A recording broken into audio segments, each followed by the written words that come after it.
50টা প্রতীক ওইখানে দিয়েছে, আপনারা এখানে দেখেছেন। ওইখানে আছে বেগুন, ওইখানে আছে আপনারা দেখতে পাচ্ছেন যে ওইখানে খাট আছে, তারপর এখানে দেখতে পাচ্ছেন কাপিজ, ফ্রিজ, এই জিনিসগুলা।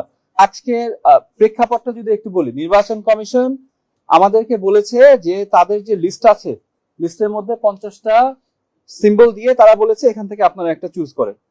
আমরা নির্বাচন কমিশনকে স্পষ্টভাবে প্রশ্ন করেছি যে আপনি যে লিস্টটা তৈরি করেছেন, কোন নীতিমালার ভিত্তিতে লিস্টটা তৈরি করেছেন? আপনি কিভাবে সিদ্ধান্ত নেন যে এর মধ্যে কোন সিম্বলটা আসতে পারবে, কোন সিম্বলটা আসতে পারবে না? একটা ক্রাইটেরিয়াটা থাকতে হবে, একটা নীতিমালা থাকতে হবে, যে নীতিমালা বলে দিবে যে কোন সিম্বলটা একটা পলিটিক্যাল পার্টিকে দেয়া যাবে, কোন সিম্বলটা দেয়া যাবে না। এটা তো স্বেচ্ছাচারী মনোভাব দিয়ে করা যাবে না। ওনাদের এরকম কোনো নীতিমালা বর্তমানে নাই।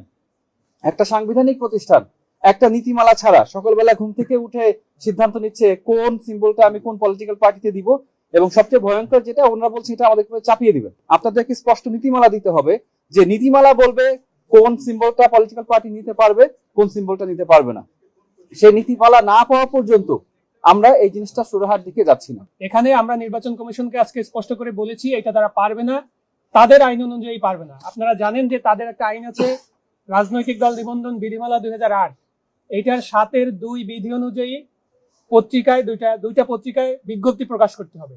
সেই বিজ্ঞপ্তির ফরম্যাট কি হবে সেটা ওই বিধিমালার ফর্ম 2-এ স্পষ্ট করে উল্লেখ আছে।